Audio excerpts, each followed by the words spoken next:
Jay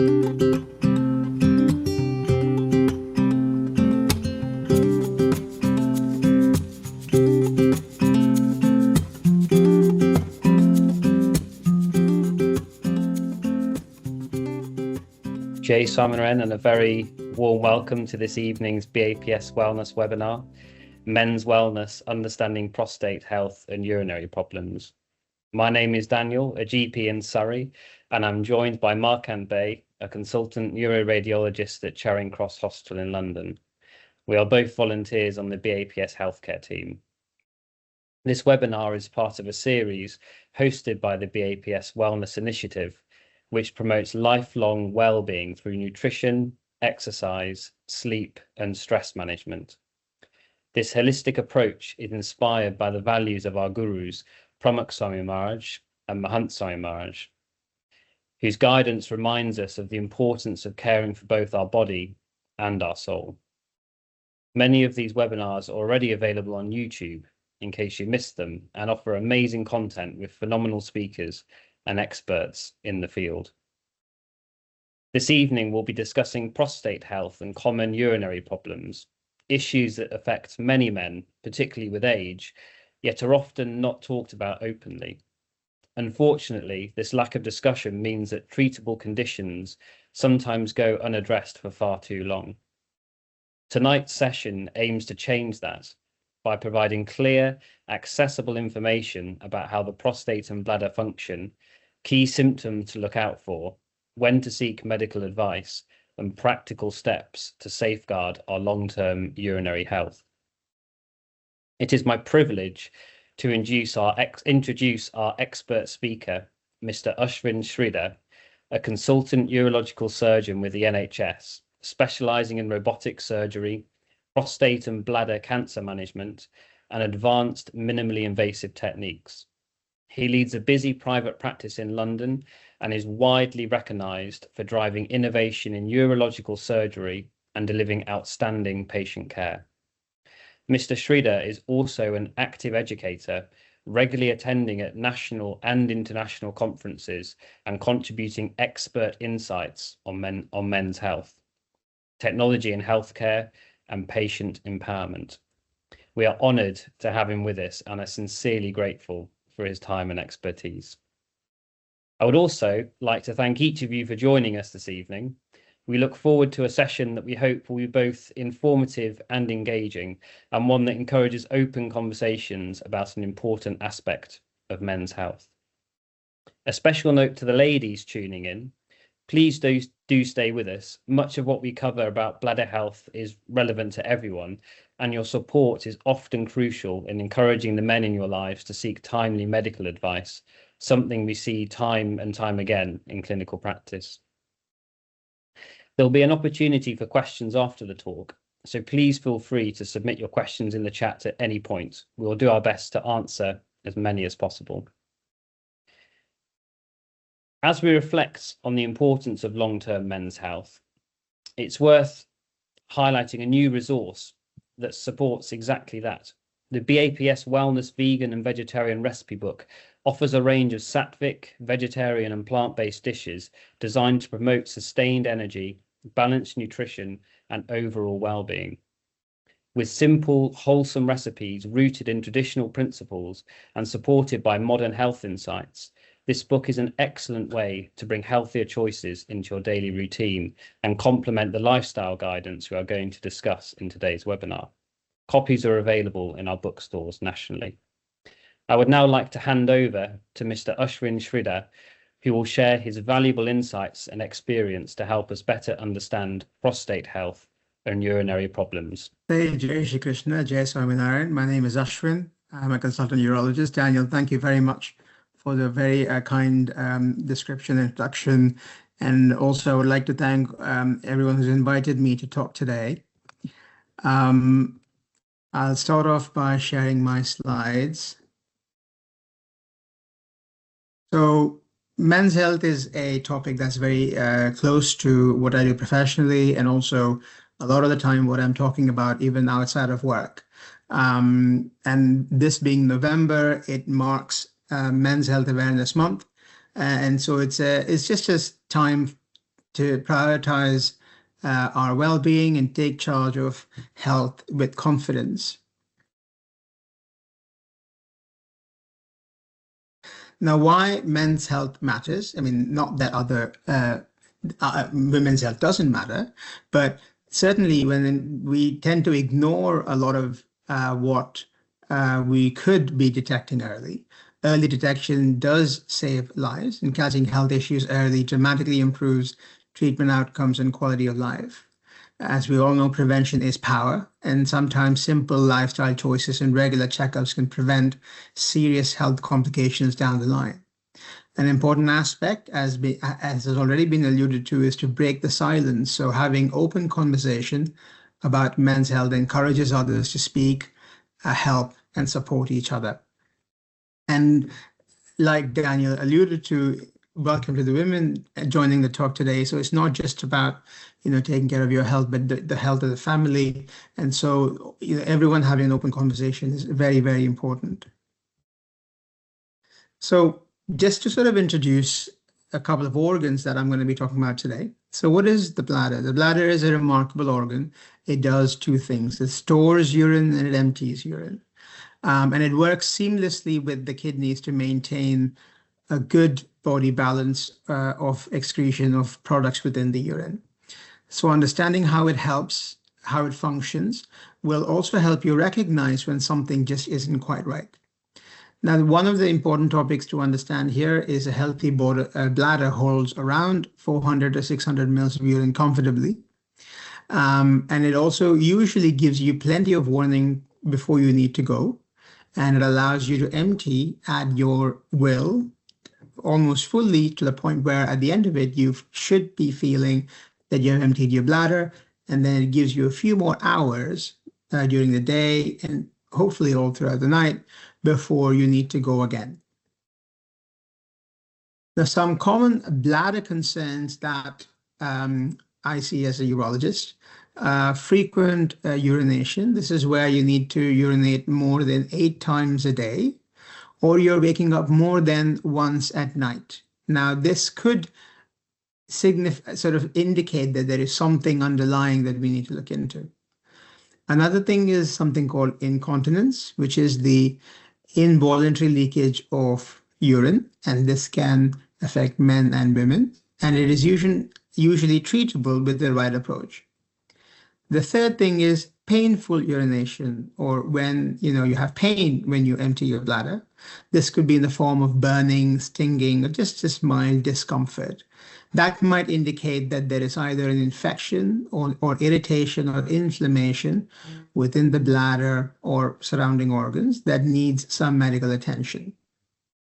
A weak stream is another common concern, and this is where you'd find that the flow has got slower, usually gradually over months or years rather than just days or weeks. And usually in men, this is a sign of prostate enlargement or other conditions like a narrowing of the water pipe. The second organ that we've just touched upon now is the prostate. Now, the prostate is an organ that sort of sits at the bottom of the bladder around the water pipe. It sort of develops within the tissues of the water pipe as from the time you're a baby to as you grow older. And the prostate enlarges as you grow older under the effect of testosterone.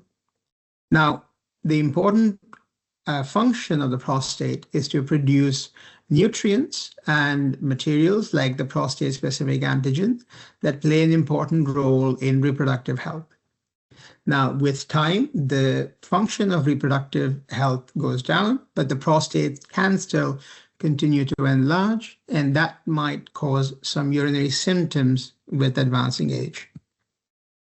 So some common prostate conditions that can happen with the prostate. One is called a benign enlargement of the prostate, and this is a term you might hear quite often.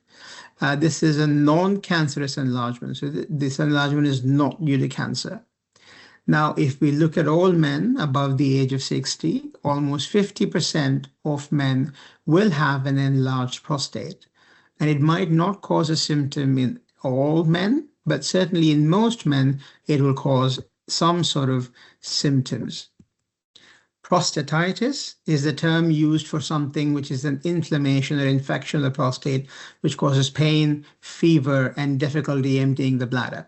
And this can affect men of any age, usually younger men. Prostate cancer, this is something that's sort of been spoken about and discussed a lot over the last couple of years.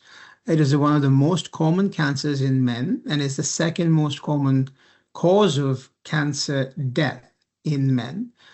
The good thing about prostate cancer, it is highly treatable when picked up early, and it is not a fast-growing cancer when picked up early. So a lot of the time with a diagnosis of prostate cancer, you're living with it for a long time. Now, in terms of numbers, why do we need to talk about these conditions? 1 in 8 men will be diagnosed with prostate cancer in their lifetime. So it is very common. If you're a group of 10 men, at least 1 or 2 of you will have prostate cancer in your lifetime. But the good thing is that 90% of those diagnosed will, when caught early, will survive. And that is the whole point of trying to raise awareness and get people to have tests so that we can pick this up early. Now, as we discussed, more than 50% of men above the age of 50 will experience some symptoms of an enlarged prostate.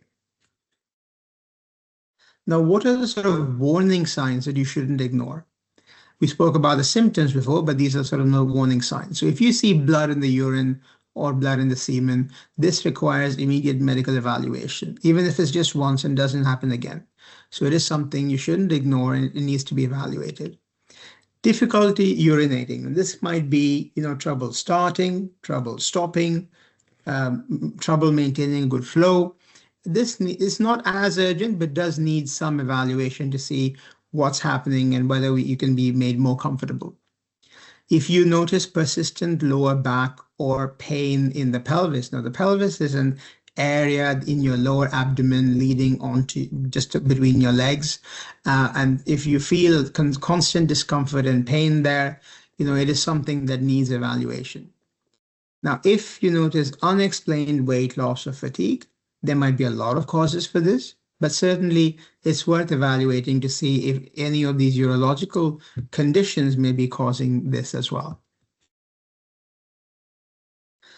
Now, one of the important things about these bladder and prostate conditions is that although they exist normally as you grow older, the effect of these conditions can be mitigated through a lot of lifestyle habits. So staying hydrated, drinking plenty of water, proper hydration flushes bacteria, supports good bladder health. Being active, so moving your body, regular physical activity reduces prostate cancer risks and maintain a healthy weight. Eating well, we'll speak about a few things that in your diet as well that can help you prevent the symptoms of an enlarged prostate or even prevent or delay the diagnosis of prostate cancer.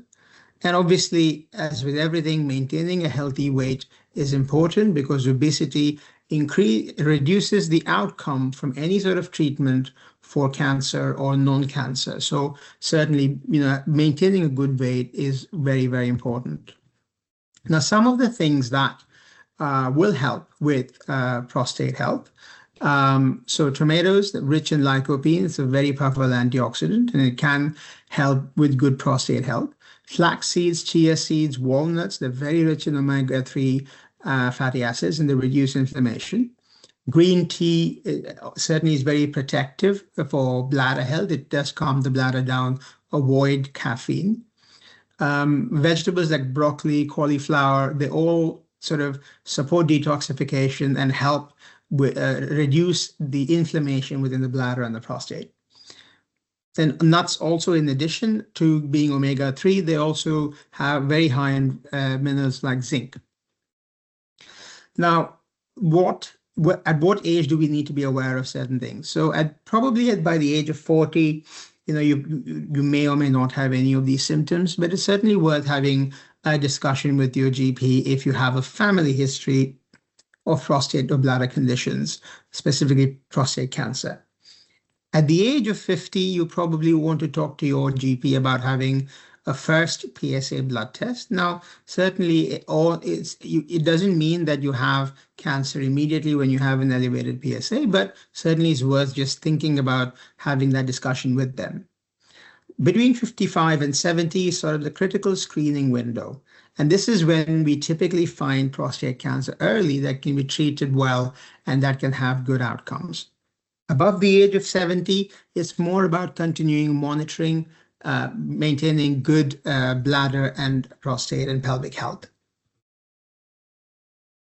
So I thought I'd go through some myths and facts and try and sort of debunk these, and we can discuss this a little bit later on. So the first myth, prostate problems only affect elderly men. That's not quite right. Prostatitis is something that can affect men even in their 20s and 30s. BPH symptoms can often also start mid-40s as well. So it is not something just of old age. So even when you're younger, sort of approaching middle age, if you start to notice these symptoms, do come and get checked. The second myth that we hear a lot is that a normal prostate test means there is no prostate cancer. Usually a normal prostate test is very reassuring, but PSA is just a tool, and there are some cancers that don't make PSA. And so you might have an examination with the doctor, and they might even advise you to have a scan, even though the PSA might be normal. So it's more of a discussion when you do have that meeting. The third myth, bladder problems are just part of aging. Not quite true. Whilst bladder problems can be more as you grow older, certainly there are a lot of bladder problems that we see in a younger age group, a lot to do with a changing lifestyle, whether it is sedentary, whether it's working from home, whether it's differing diet, drinking a lot of coffee and tea, all these sort of things can cause a lot of symptoms with the bladder. A few more myths. One myth, cycling causes prostate cancer. That's not true at all. There is no evidence linking cycling to prostate cancer. So certainly cycling is very good for health. And the benefits of exercise definitely outweigh any concerns.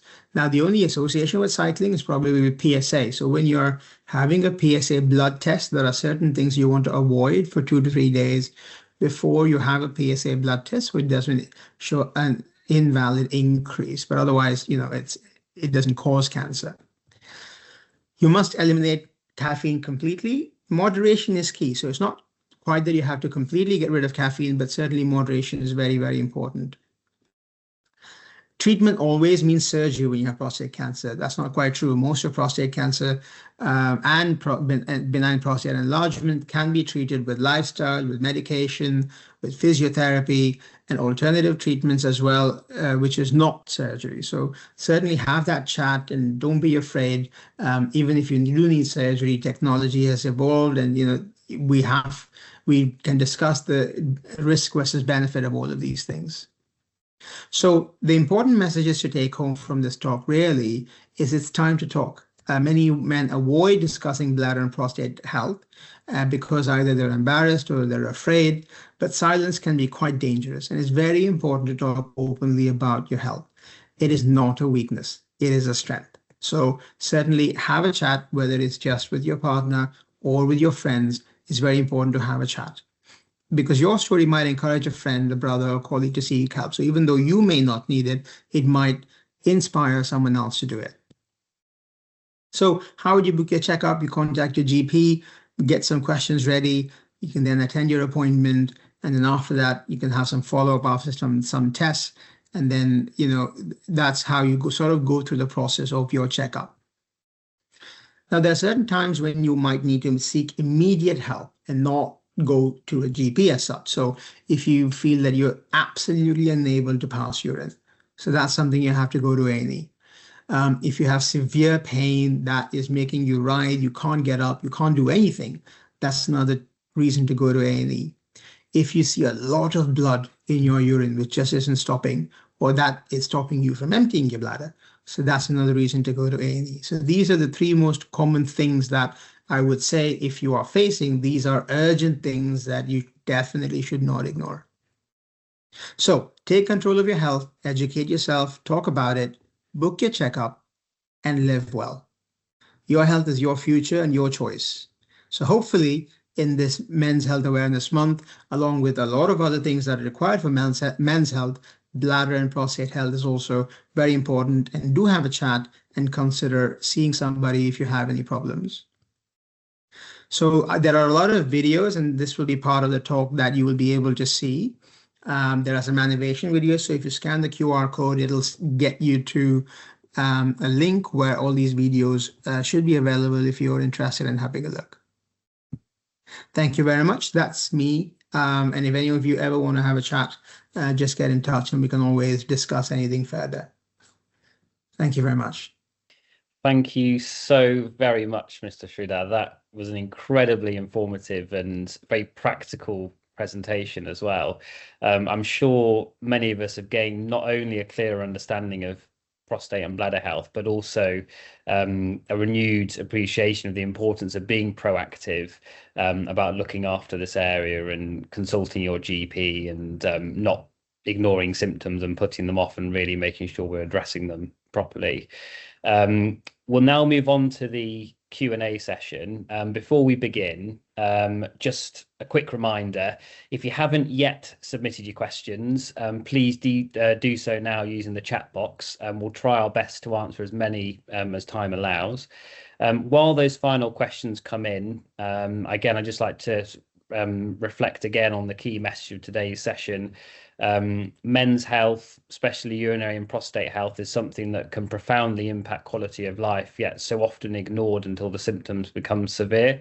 And as we've heard today, early conversation, regular checkups, and acting promptly can make an enormous difference in this area. So we'll now move on to the quick fire round before opening up the floor to questions. Mark Ambe, over to you. Thank you, Daniel Boy. So we have a few quick fire questions for you, Mr. Sridhar. So the first one, if I have BPH, does that mean I'm more likely to get prostate cancer? Not at all. They can exist together, but equally they can be, there are a lot of patients who have BPH without prostate cancer. Now, usually the association exists because BPH is more common in older men and prostate cancer is also more common in older men. But it doesn't necessarily mean that if you have BPH, you should have prostate cancer. Thank you. Next one, what's one everyday habit that might make my urinary symptoms better? So I think the most important thing, if you ask any urologist, will tell you drink plenty of water. That's the one thing that can help you maintain good bladder health. And sometimes it might seem a bit counterintuitive, especially if you're going to the toilet more often, but it does help flush a lot of irritants out and calm the bladder down, even if you're going very often. So certainly drinking plenty of water is number one. Thank you.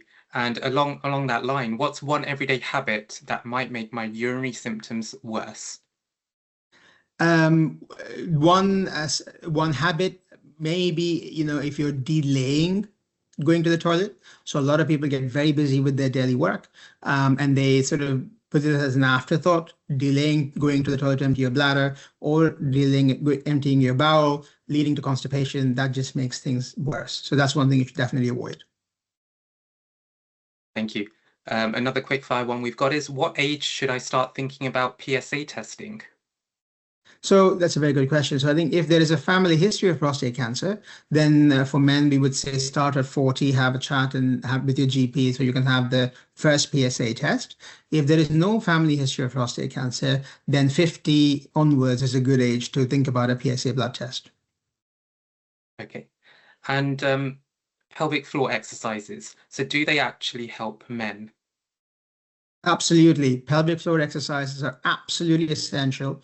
Women are very good at doing it. Men are very bad at doing it. And we tend to ignore it. And then a lot of men, only when they get symptoms, we have to tell them to retrain their pelvis to help get better control. And certainly when they do the pelvic floor exercise, they see a big difference. So even if you don't have symptoms as you're growing older, like any other muscle in your body, you want to strengthen the pelvic floor. Okay, thank you. will drinking less water stop me needing to urinate so much? It can actually be a bit counterintuitive because the body needs to produce an amount of urine to get rid of the waste products that it needs to. So what it does is even if you don't drink enough fluids, it will take it out of food, take it out of your body, and you dehydrate you. So it doesn't necessarily mean that you won't go to the toilet as often. In fact, it might start, the body might start putting in toxins into the bladder, into the urine, that might irritate the bladder more. So it can be counterintuitive. So definitely drinking more fluids is the right way.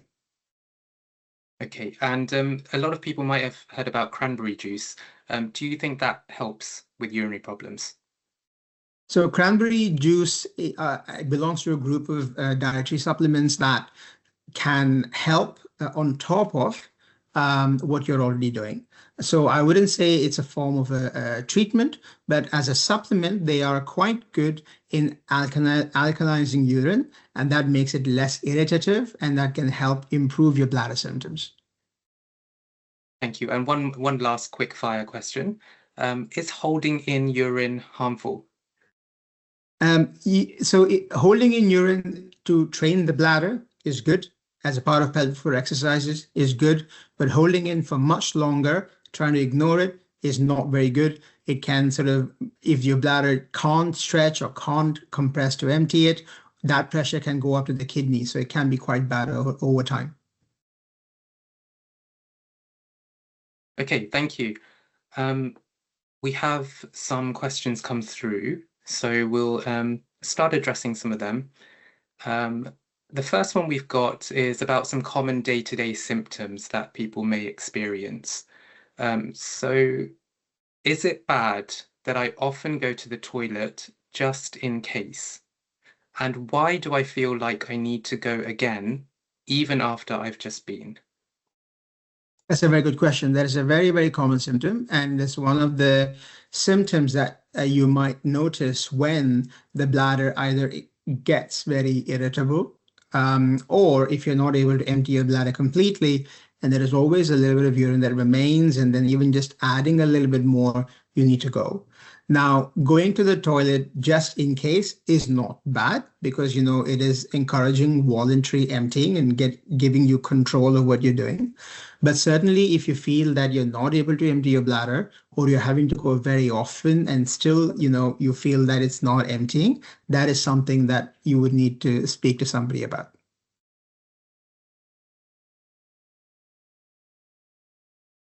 Thank you. Daniel Bai, did you have any questions come through? Yeah, so there's one in the chat asking about physiotherapy for prostate issues. Is that something that can be helpful? Absolutely. I think it's very helpful. So physiotherapy has a couple of roles for bladder and prostate health. So it can be done either as a form of exercise for pelvic floor exercises, or if there are bladder symptoms already, such as going very often or urgency where you can't delay going, then pelvic floor physiotherapy can help you train the bladder as well as get the pelvic floor muscles stronger so that you are then able to delay without having too many issues like leaks or anything like that. Fantastic, thank you. Thank you. So just a question about PSA. So you mentioned it briefly in the talk, but how reliable is it, and how often should someone repeat it if it's normal? That's a very good question. So to discuss about reliability, we had to sort of go back to the era where PSA was not there. So before the era of PSA, prostate cancer was diagnosed very, very late. When it went to the bones, caused a lot of problems. And at that point, prostate cancer was not treatable. Now, in came PSA, and then all of a sudden we had a tool which we could say, look, this is high. Let's look and see if there's prostate cancer. Now, if we try and examine the accuracy of PSA, we can use certain terms like specificity, accuracy, reliability, sensitivity. So in sort of layman's terms, PSA is very good at telling us that we need to look for prostate cancer, but it is not very good at saying you definitely have prostate cancer if it is high, because there are a lot of reasons that can raise the PSA.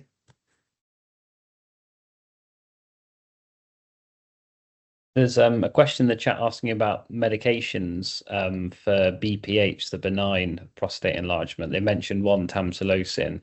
Are there any other ones that are commonly used? There are a lot of new tablets that can be used, and it really depends on what the bladder symptom is.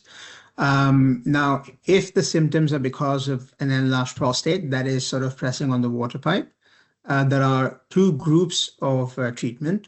One group of treatment is to relax the muscle of the prostate, and this is either tamsulosin, or even now more newly, we use another tablet called tadalafil at a very low dose, 5 milligram, to help relax the prostate. There are also tablets to shrink the prostate, which actually alter the structure of the prostate. And these are tablets that block the effect of testosterone on the prostate itself. Now, on the flip side, if it's the bladder that's very overactive, then there are some tablets to try and calm the bladder down so that it is not as active. But then it's important to sort of see which one we have to use, because if it's a blocking problem and we use a tablet to calm the bladder down, that might cause more of a problem. So we need a proper assessment before starting these tablets. Great, Thank you. How about exercise? Does that play a role in prostate health and bladder health? So exercise plays a huge role in health overall. And there are specific exercises that can help with bladder and prostate health. Certainly what we've discussed about the pelvic floor exercises, they are very essential, targeted to bladder and prostate health. But overall exercise is very good to maintain good health. And there is enough evidence to show that exercise, one, prevents cancer. And it can also, if there is cancer and if you're going through treatment, your outcomes are much better if you are healthier because of exercise.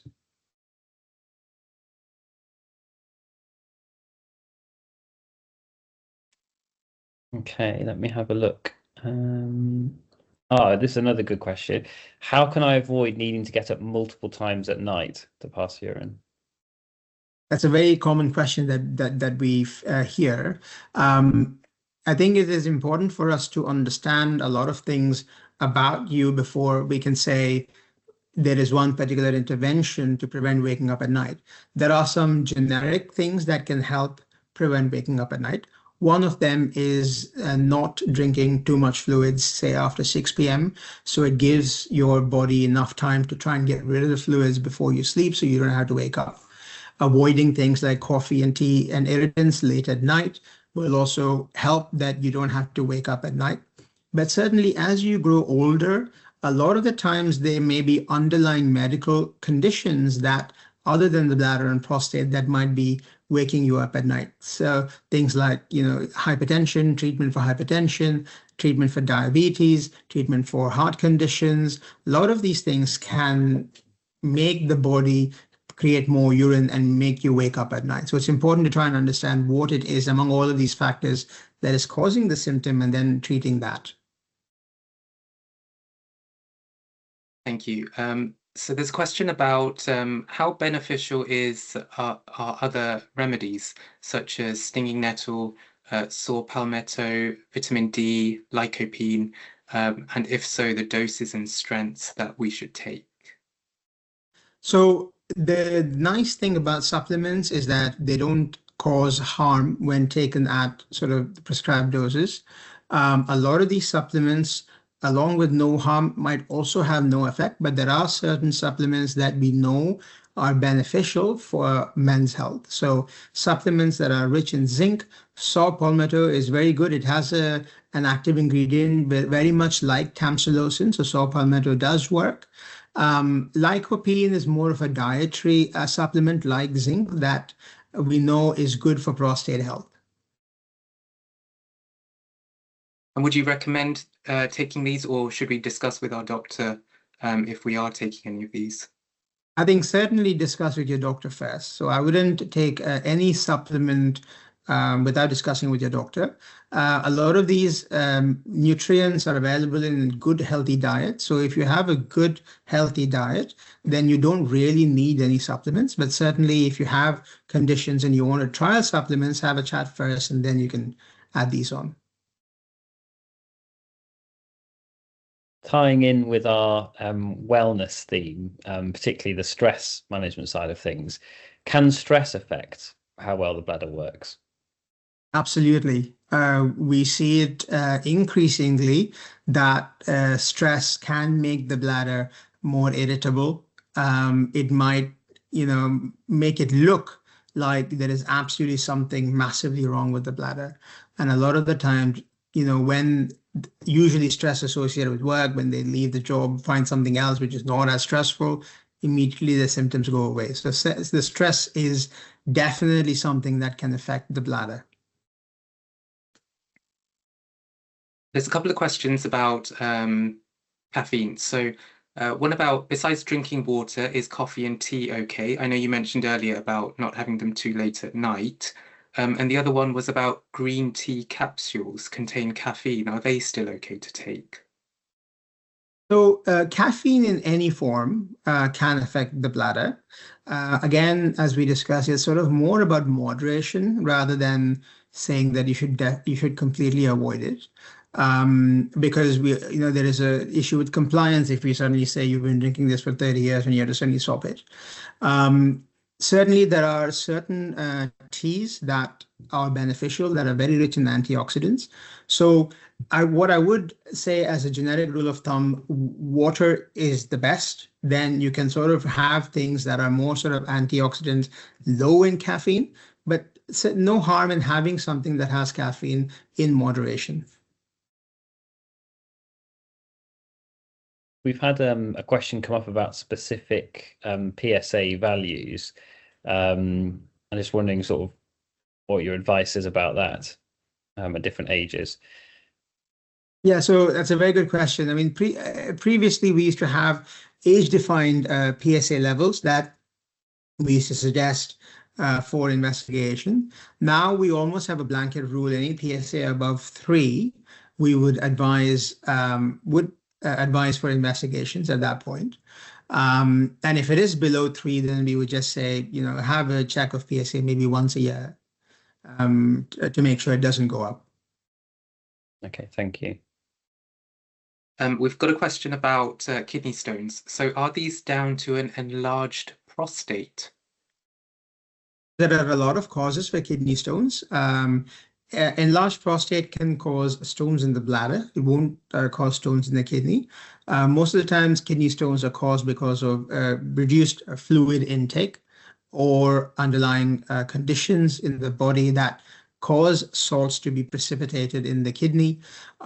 It could be dietary as well. That's why, so a lot of these things play a role in formation of kidney stones. What about decaf drinks, so like decaffeinated tea and coffee? Are they okay? So decaf also have some amount of caffeine. So I think it's more about trying to make the choice of what of these is acceptable to you and has a low level of caffeine than trying to say, I'm going to eliminate caffeine completely. I mean, if you can, great, but it's about just making a choice to have something that has less amount of caffeine. Thank you. Another question is, can frequent urination be due to overactive kidneys? Frequent urination is usually due to overactive bladders. We don't have a condition necessarily of overactive kidneys. We do have conditions where the kidney can produce a lot more urine in certain conditions. But certainly frequent urination is more to do with the bladder than the kidneys itself. Are there any medications that commonly affect our bladder in terms of making us need to pass urine a lot? Yes, so there are certain medications that, like diuretics, which just produce more urine, that might make you go more often. Certain hypertension medications can also make you go often by getting the fluid to go into other parts of your body, like your legs and things like that. So when you wake up at night, when you sleep at night, you might feel that you need to go more often. Certain medication that can cause constipation can also affect your bladder. So that is something to think about. Yeah. Thank you. One question we've had is from a 47-year-old. They've said they've got low-grade prostate cancer. What do they do next? So I think a low grade, it's certainly a sort of a chat to have with your doctor, but low grade prostate cancer can have a wide variety of sort of activities, and it depends on the levels and staging and all of that. But usually we can monitor it. So low grade prostate cancer can be very safely monitored. Most of the time, 10 years down the line, only 50% of men, the cancer would have sort of progressed. So it's a relatively good diagnosis to have in terms of cancer diagnosis.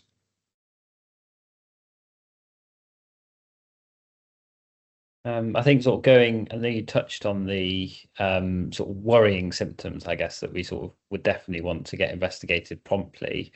What about like prostate cancer symptoms? Like how does it, like what are the symptoms to look out for that? That's a very good question, actually. So prostate cancer itself early has no symptoms. If you have symptoms of the bladder and the prostate, it's usually due to sort of a concomitant enlargement of the prostate rather than due to the cancer itself. To get symptoms from prostate cancer, it has to be very advanced cancer. So things like weight loss, things like back pain, all of that, they are quite late symptoms. But usually, almost 95% of patients with prostate cancer nowadays who have a diagnosis have no symptoms from the cancer itself. Thank you. Thanks. Another question we've had come through is someone has had one operation, but their symptoms have returned and they're waking up frequently. What would you advise for that? I think it definitely, if there is a change that you have noticed after a period of having your operation, it is definitely something that will need further testing. So, go back to your GP or go back to the surgeon who's done the operation. There can be a lot of things that could have changed. Equally, if it's very long since your surgery, it might just be a normal part of aging that a lot of the times in patients who are above the age of 70, it is not related to the prostate or bladder. It's just the body's way of working. So there are a lot of reasons that can contribute to it. So for your individual exact cause, I think it's best to have a chat. There's also a question asking if you'd be able to tell us a little bit more about the minimally invasive procedures for BPH. Yeah, so there are a lot of new minimally invasive procedures for BPH. It's sort of something called Resume, where steam is injected into the prostate, something called Urolift, where sort of threads and metal tacks are used to keep the prostate open. Something called Optilium, where a tube is put into the prostate and it is sort of a balloon is blown up to stretch the inside of the prostate. Something called aquablation, where high pressure water is used to core out the inside of the prostate. Different forms of laser can be used to core out the inside of the prostate, or standard what we use electricity to core out the inside of the prostate. So there are a lot of procedures that effectively increase the channel within the prostate, and different forms of energy sources can be used to do that. Great, thank you. And just along those lines, when is it advisable to have the prostate removed by surgery? And what is the success rate? So the prostate removal is usually of two types, either complete removal of the prostate, and that is usually for cancer. And certainly that is a discussion only if you have a diagnosis of cancer, discussing with your urologist and a wider team about the various options around your cancer management. The other type of operation is removing a part of the prostate because it is causing a problem. Now, removal of that part of the prostate can either be done endoscopically or it can be done through keyhole surgery where we remove only a part of the prostate, and that is for a benign enlargement, it's not for cancer. We've had another question. We spoke about the prostate naturally enlarging with age, but is it normal for the capacity of the bladder to reduce with age if there aren't any prostate problems? Yes, it is possible. The bladder has an ability, physiological ability, something called compliance. So usually with an enlarged prostate, if that is causing a problem, initially the bladder capacity will increase. And at some point, that ability to then empty the bladder completely goes away. And this can lead to one of two conditions, either or something called an atonic bladder, where the bladder just keeps filling and becomes just a very big floppy bag where urine just accumulates and doesn't completely empty, or it goes the other way and the bladder becomes a very rigid structure and even a little amount of urine makes the bladder empty. And that is a sort of something called a reduced compliance bladder. So a lot of things can happen with the bladder when there's an enlarged prostate. You mentioned pelvic floor exercises before briefly. How can someone do them, and how do they know that they're doing them correctly? Very good question. There are a lot of very good educational resources online of what the pelvic floor is and how to engage them with exercise. And certainly, if you feel that you can follow videos, then that is definitely, I would suggest, the first step to do it. But certainly, going to see a physiotherapist is a very good first way of trying to understand it if you need a little bit more help. Basically, the pelvic floor is a group of muscles that separate between your lower abdomen and your legs. So it keeps literally the abdominal organs inside. And one of the main functions they would do is helping you delay the need to empty your bladder or empty your bowel. So if you were to just be sitting down at the moment, and if you were to try and squeeze the muscles between your legs, imagining you had to go to the toilet, but then you're squeezing, so trying to delay it. So that effectively is engaging your pelvic floor muscles. And there are two types of exercises that are usually described. One is called a slow exercise to try and increase the tone of the pelvic floor muscles. Another are fast exercise to make them stronger. So there are a lot of exercises that can be done to get this stronger in both ways. There's one area as well that perhaps is spoken about even less than bladder and prostate, and that's about erection problems. Can that indicate anything serious, or is that something that needs to be looked at?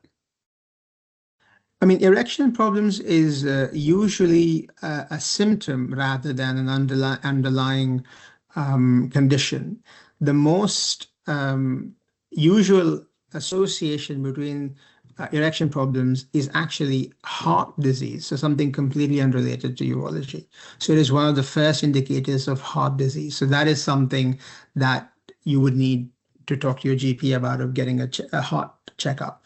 But in terms of, there are a lot of tests that we can do to see why you have erection problems. A lot of the time, this can be age-related, high blood pressure-related, medication-related, or a lot of other things that could cause these problems. So it can be more individual, requiring evaluation. But the one thing that we would advise if you have new onset erection problems is also to see a GP to have a heart checkup. Thank you. Another area which we haven't covered much in detail yet is about testicular cancer. Could you please just briefly mention what the symptoms of testicular cancer are, and are there any tests for that? Yeah, so testicular cancer, thankfully, is not as common as prostate cancer. It's quite a rare cancer. It is usually seen in younger men, and it is usually picked up when you notice a lump in the testis, and that is why self-examination for men is very, very important. lumps are usually the first thing before it spreads anywhere else. So if you notice a new lump in the testis or in that testicular area, definitely see your doctor. That'll need further evaluation. The first couple of tests they would do are blood tests as well as an ultrasound scan of that area to see if it is truly arising from the testicle and related to the testicle, and if it is tumor.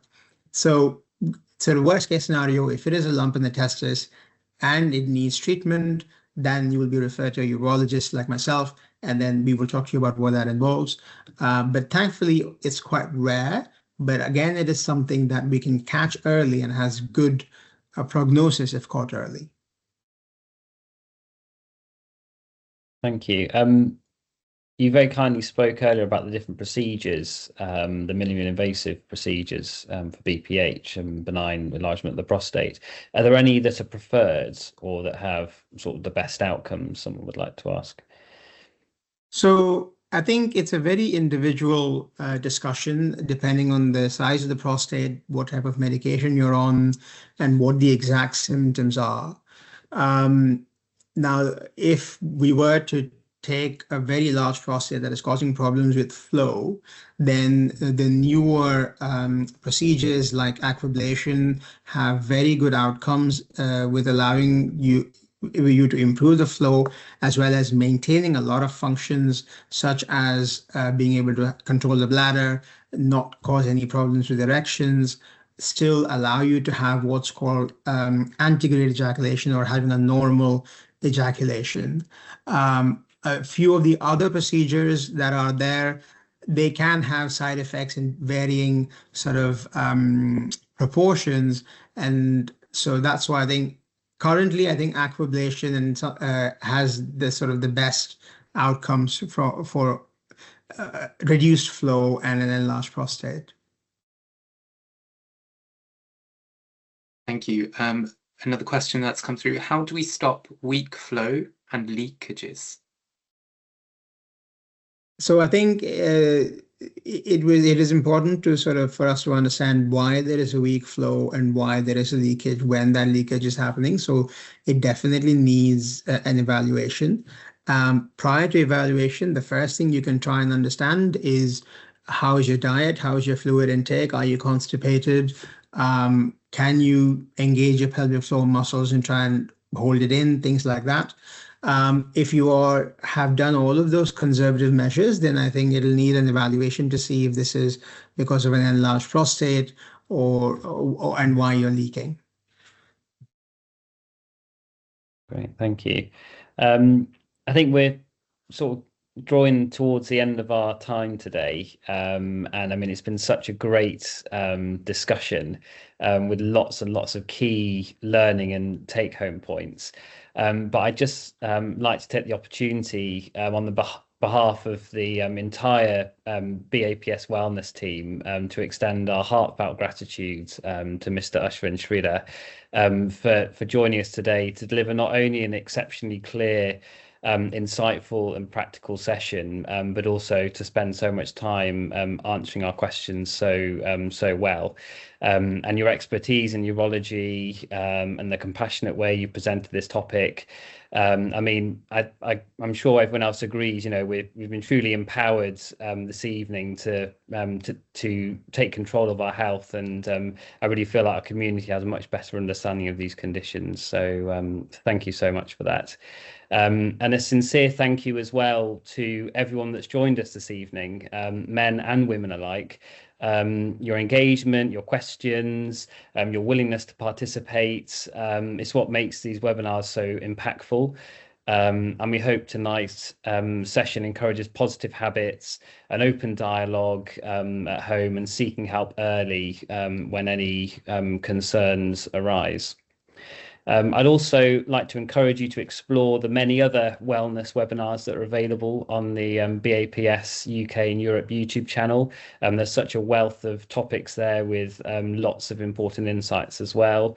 And again, just our sincere thanks to Mr. Sridhar for his time and guidance, and for everyone for making men's health a priority this evening.